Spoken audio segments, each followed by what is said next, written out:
하고 있습니다.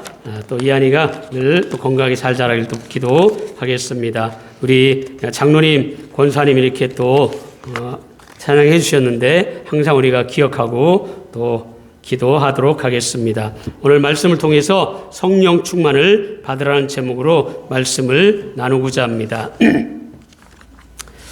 예전부터 아랍 사람들에게 전해 내려오는 이야기가 있습니다. 이야기 내용은 마귀가 어떤 사람에게 와서 이런 말을 합니다.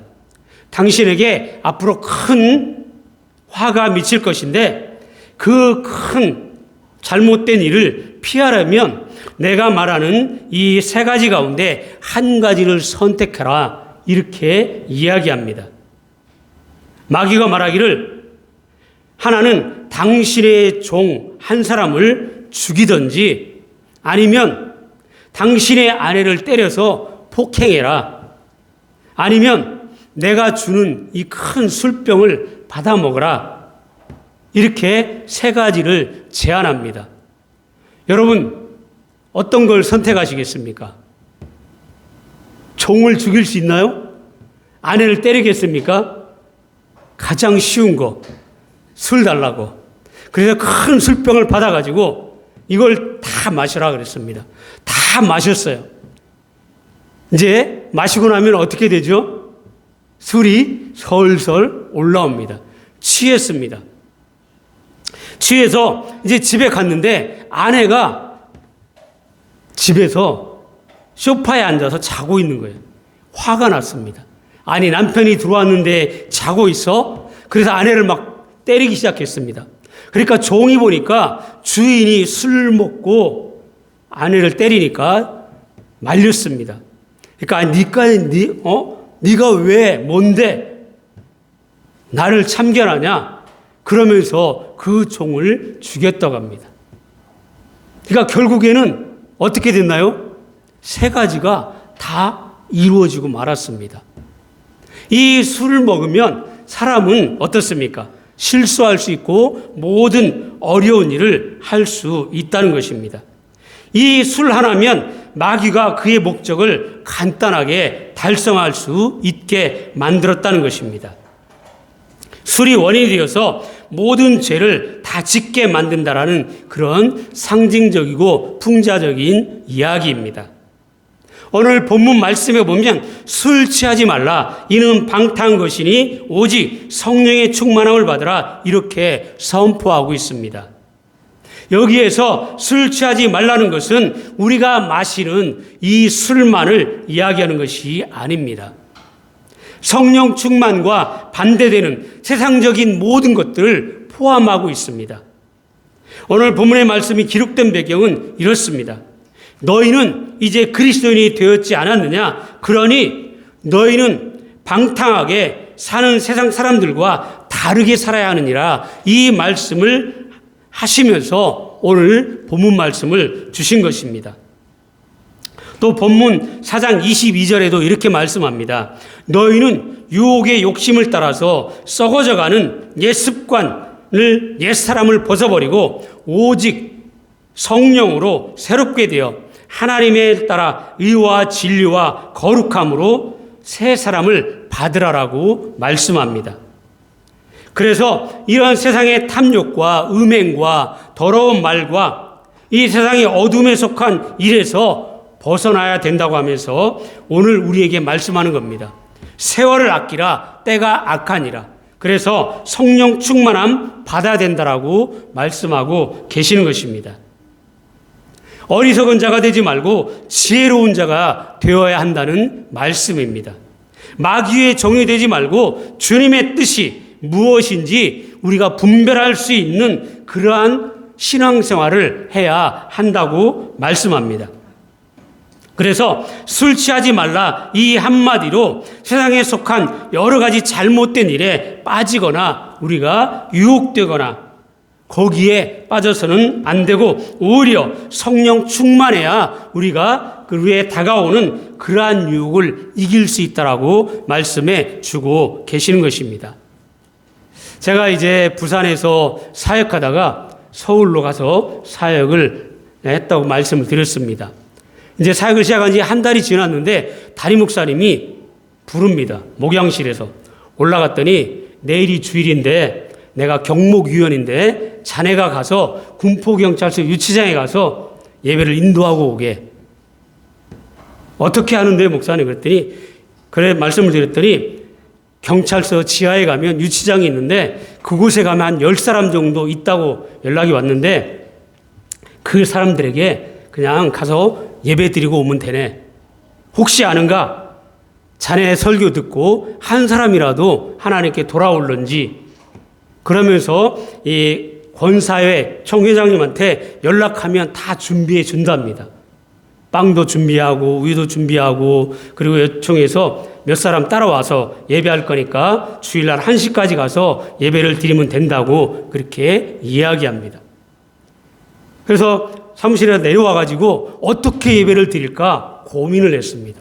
유치장에 죄인들이 10명 있다고 그러니까 이 사람들하고 어떻게 예배를 드려야 되는지 고민을 했습니다. 기도하면서 한 2시간 정도 설교문을 만들어가지고 이제 주일날 갔습니다.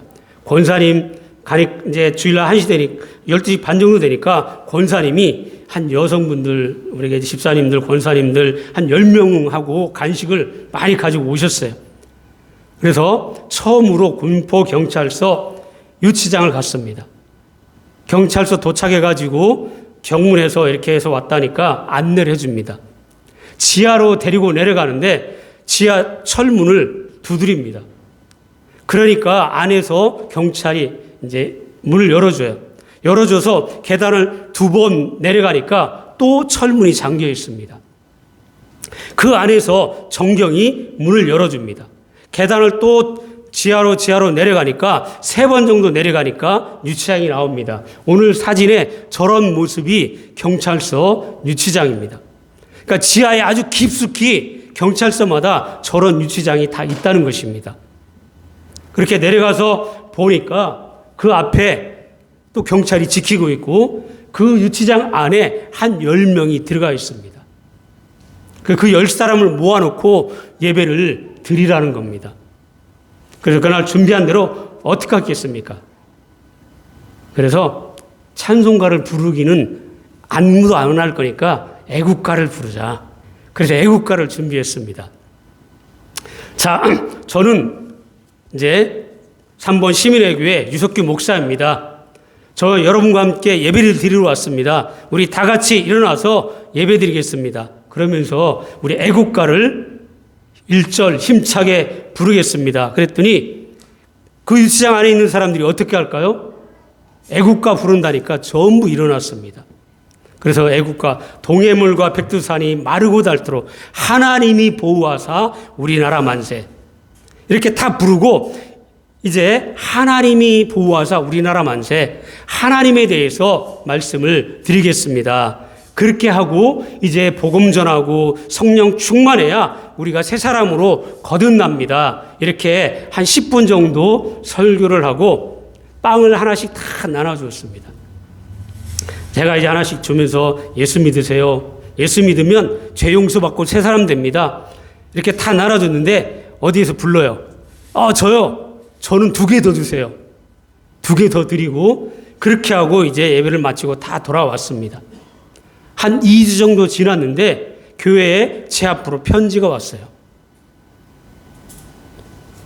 편지의 내용은 그 군포 유치장에서 자기가 말씀을 듣고 예수를 믿기로 작정했다고 하면서 수원교도소에 면회를 와달라는 겁니다. 면회를 오는데 성경책 그리고 자기가 눈이 잘 안 보이니까 뿔테 안경 그렇게 해서 자기한테 면회를 와달래요. 그래서 담임 목사님한테 말씀드렸더니 유 목사 대단하네. 어떻게 그렇게 목사님이 말씀하셨잖아요. 목사님이 한 사람이라도 믿게 될지 모른다고. 그랬더니 자네 돈으로 하지 말고 교회에 다 청구하게. 그렇게 해서 성경책 제일 좋은 걸로 또 뿔테 안경도 좋은 걸로 해가지고 그 여총회 회장님 모시고 둘이 가서 이제 만났습니다. 그랬더니 이 사람이 동해물과 백두산이 마르고 닳도록 하나님이 보호하사 우리나라 만세 거기에 은혜를 받았답니다. 그리고 성령 충만하면 죄 용서받고 새 사람 되고 거듭난다니까 자기는 이제 죄 용서받고 새 사람 되겠다고 그렇게 다짐을 했습니다. 그리고 몇 번 편지를 보내줬는데 이제 목포 교도소까지 가 있다라고, 자기가 나가면 새 사람이 되겠다라고 그렇게 연락을 받은 적이 있습니다. 여러분, 그 죄인도 예수 믿고 성령 받으니까 변화가 됩니다. 자기가 술 때문에 아내를 폭행하고 자식들 때리고 결국에는 남의 집 담을 넘어서 그렇게 전과가 4번, 5번 정도 됐다고. 그런데 아무도 자기에 대해서 그렇게 죄인이라고 말하지 않았고 또 새 사람 되는 방법을 가르쳐주지를 않았다는 겁니다. 이제 교도소 안에도 예배를 드리니까 예배 빠지지 말고 예배 잘 드리고 이렇게 새 사람이 되고 꼭 그렇게 되라고 약속을 했던 적이 있습니다. 여러분, 성경은 분명히 우리에게 말씀합니다. 성령을 받으라. 그리하면 우리가 새 사람으로, 지혜 있는 사람으로 살게 된다고 말씀합니다. 여러분, 성령 충만하면 삶이 바뀝니다. 은혜를 받게 됩니다. 말이 달라지고 행동이 달라지고 세상이 변화가 됩니다. 그 수원 교도소에 있던 분이 자기는 찾아올 줄 몰랐대요. 그냥 편지를 썼는데 이렇게 찾아와서 해주고 또 교회에서 영치금도 넣으라고 해가지고 그때 영치금도 넣어드리고 그랬어요. 그래서 이러한 사랑을 받아본 적이 없는데 자기가 예수 믿고 변화되니까 이렇게 세상이 바뀌어진다, 이렇게 이야기하는 것을 경험했습니다. 여러분, 예수님이 십자가에 달려 돌아가시자 제자들이 어떻게 했습니까? 무서워서 다 뿔뿔이 도망쳤습니다. 부활하신 주님을 만나고도 그들은 어떻습니까? 도망칩니다. 부활하신 예수를 만나서 믿습니다. 죽었다가 살아나신 그 예수를 만나서 기뻐합니다. 모든 방문이 닫혀 있는데 예수님 방 안에 갑자기 들어오십니다. 영인가 귀신인가 놀랐을 때 도마가 그 자리에 없었는데 도마가 있을 때 말씀합니다. 내 손을 만져봐라. 내 옆구리를 손을 넣어봐라. 이렇게 제자들이 직접 보여줬는데 그럼에도 불구하고 제자들이 어떻게 했습니까? 뿔뿔이 다 흩어졌습니다. 그런데 그 제자들이 성령 충만의 은혜를 받았을 때 그들이 다른 사람이 되었습니다. 베드로가 붙잡혀서 예루살렘 공회 앞에 서게 됩니다. 그 자리가 어떤 자리입니까? 그 자리가 예수님이 재판받고 채찍에 맞고 침받고 온갖 모욕을 당하고 십자가에 매달려 죽도록 죽인 그런 재판장입니다. 바로 그 자리입니다. 그런데 그 자리에서 그들에게 베드로가 뭐라고 합니까? 성령 충만 받기 전에는 베드로가 거기서 어떻게 했습니까? 예수님을 3번씩이나 부인하고 저주했습니다. 그런데 이제는 베드로가 성령 충만 받으니까 너희들이 십자가에 못 박아 죽인 그분이 바로 메시아하고 구세주이다. 너희들이 버린 돌이 모퉁이의 머릿돌이 되었느니라. 그 앞에서 당당하게 예수 그리스도를 선포합니다. 그 말을 하고 베드로는 어떻습니까? 죽으면 죽으리라 각오했습니다. 그런데 그들이 어떡합니까? 다 살려 보내줍니다.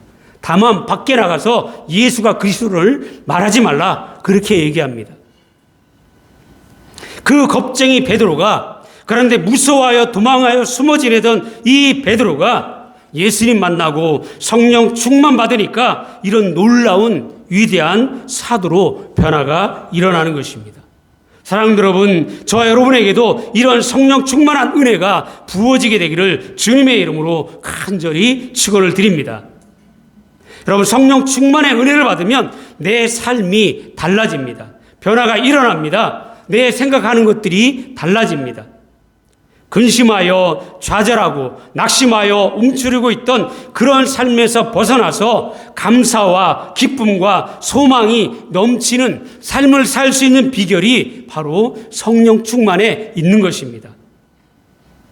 그래서 우리 주님은 저와 여러분에게 말씀합니다. 세월을 아끼라, 때가 악하니라.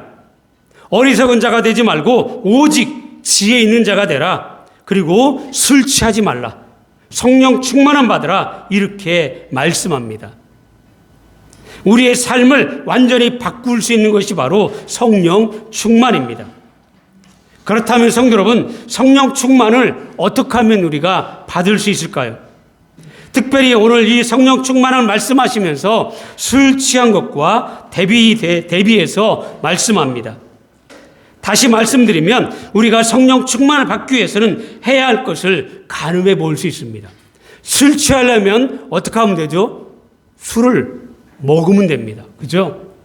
성령 충만을 받으려면 어떻게 됩니까? 예수 그리스도를 먹어야 합니다. 내 안에 예수 그리스도를 모셔야 합니다. 내가 정말로 성령 충만을 원하고 있는가? 이것을 생각해 보아야 합니다. 이것을 확실히 우리는 점검해 보아야 합니다. 사랑하는 여러분, 예수 믿는 저와 여러분은 이미 성령을 받은 자라는 사실을 믿습니까? 이미 저와 여러분은 성령 받은 자들입니다. 우리는 이미 성령을 다 받았고 이 자리에 나와 있습니다. 고린도전서 12장 3절에 보면 이렇게 말씀합니다. 성령으로 아니하고는 누구든지 예수를 주시라 할 수 없느니라 말씀합니다. 그러니까 예수 믿지 않으면 이 자리에 우리가 나올 수가 없는 겁니다. 어떻게 하나님 자리에, 예배 자리에, 이 성전에 나올 수 있습니까? 그러니까 우리가 어떻게 예수를 주님이라고, 하나님을 나의 아버지라고 고백할 수 있겠습니까? 이것은 내 속에서 어떤 믿음이 나온 것이 아니라 성령님이 이미 내 안에 오셔서 저와 여러분에게 믿음을 주셔서 우리가 예수를 믿고 있다는 이 사실입니다. 그렇기 때문에 우리는 성령의 사람입니다. 우리는 이미 성령을 받은 것입니다. 성령이 아니고는 이 자리에 나올 수도 없는 것입니다.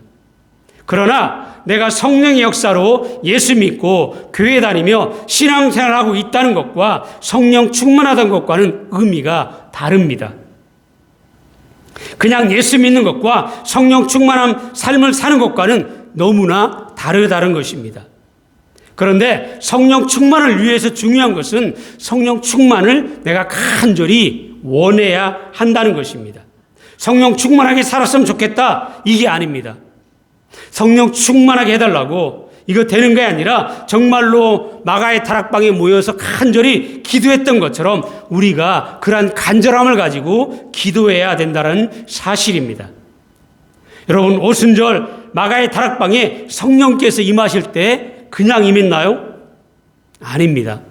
120명의 성도가 금식하면서 뜨겁게 간절하게 보혜사 성령을 보내달라고 예수님이 말씀했습니다. 내가 가면 보혜사 성령을 너희에게 보내주겠다. 이 말을 믿고 그들은 간절히 기도했던 것입니다.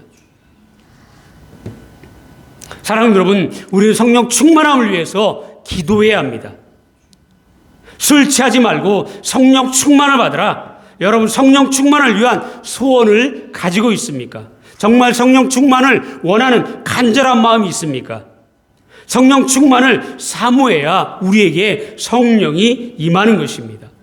그러기 위해서는 저와 여러분의 마음속에 있는 이 술병 같은 그러한 세상적인 욕심, 쾌락 이런 것들을 다 버려야 합니다.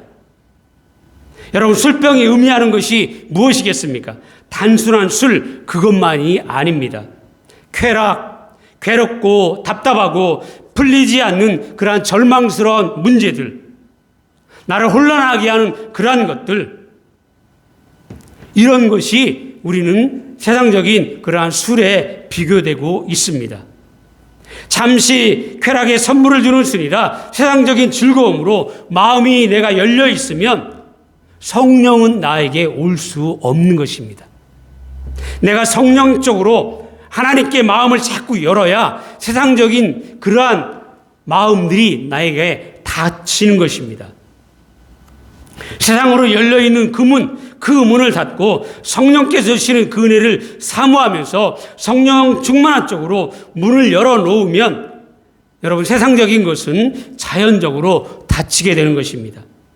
신실하게 예수 믿는 사람, 경건한 사람, 진실된 사람, 믿음의 사람, 이러한 예수님과 함께하는 사람은 세상 친구들은 어떻습니까?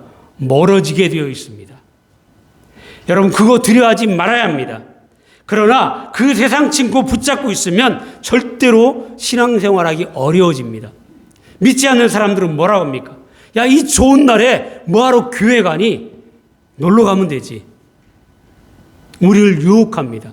그런데 우리는 다 이 유혹 떨치고 오늘 이 자리에 나와 예배드리고 있는 것입니다. 바로 은혜가 우리에게 임했다라는 사실입니다.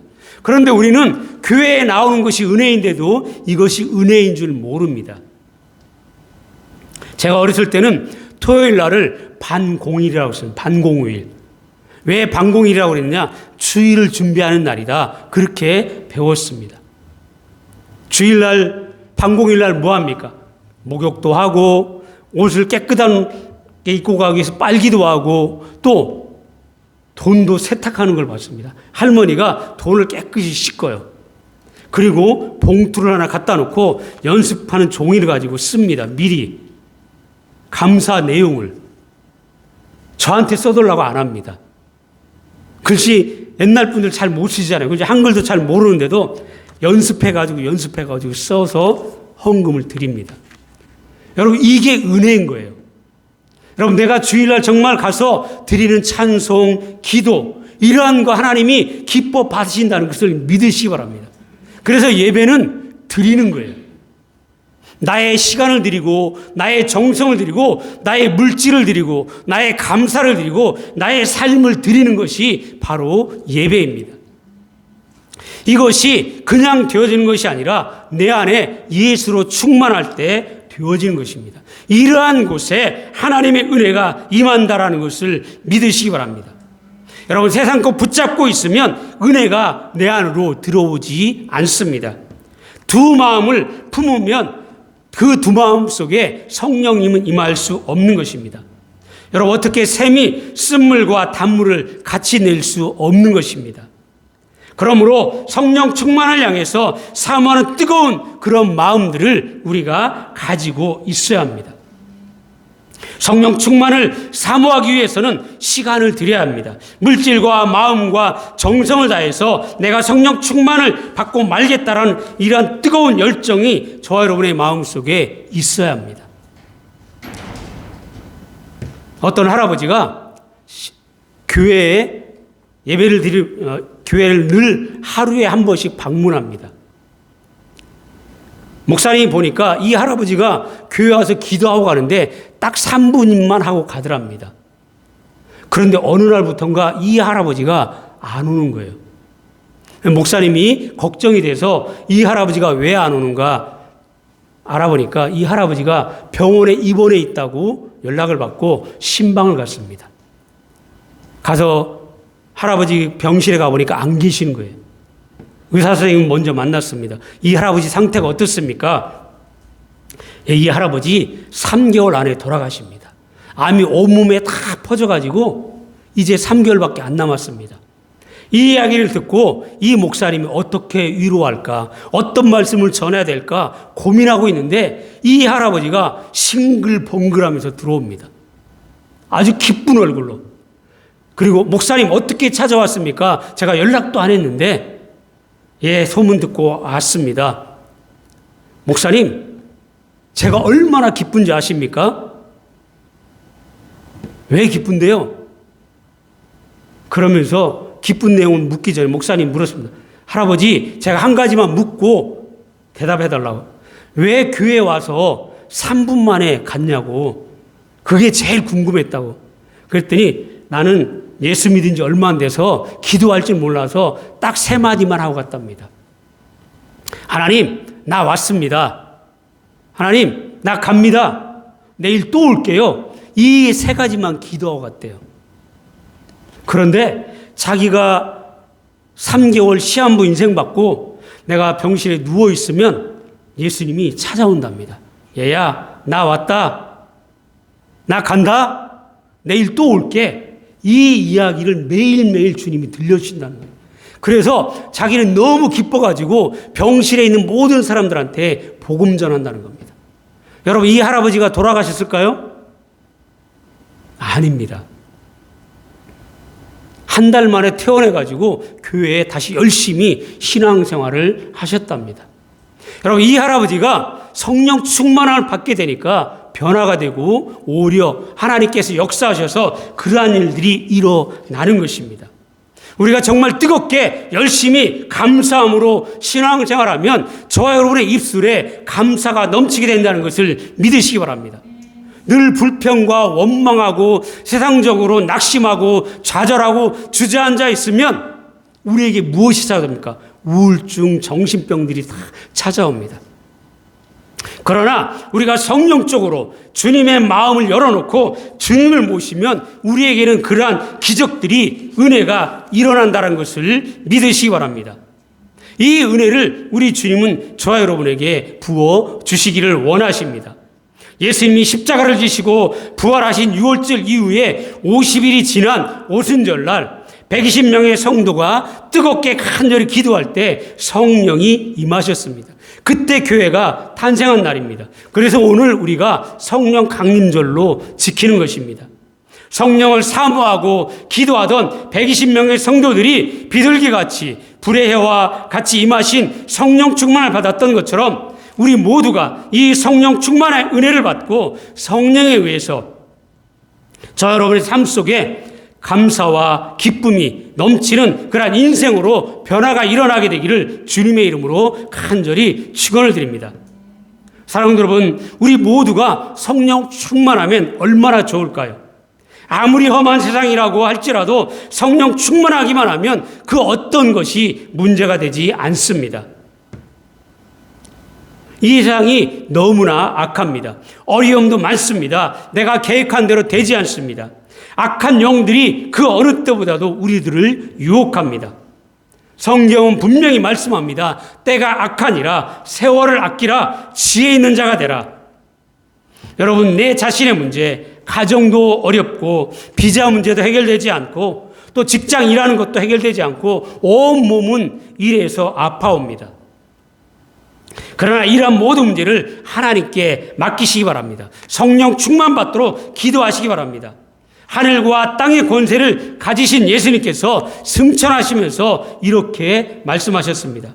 내가 가면, 내가 승천하면 너희에게 보혜사 성령을 보내주리라. 그래서 지금은 어떤 시대입니까? 성령 시대입니다. 성령의 역사를 통해서 주님이 재림하실 때 그 능력 보내주시겠다고 하셨기 때문에 누구든지 구하기만 하면 우리 성령님은 저와 여러분에게 임하실 것입니다. 그러므로 성령 충만을 받으셔서 하나님의 능력과 기적을 저와 여러분의 삶 속에 날마다 체험하면서 살아가게 되기를 간절히 부탁을 드립니다. 여러분, 성령 충만한 거 다른 게 아닙니다.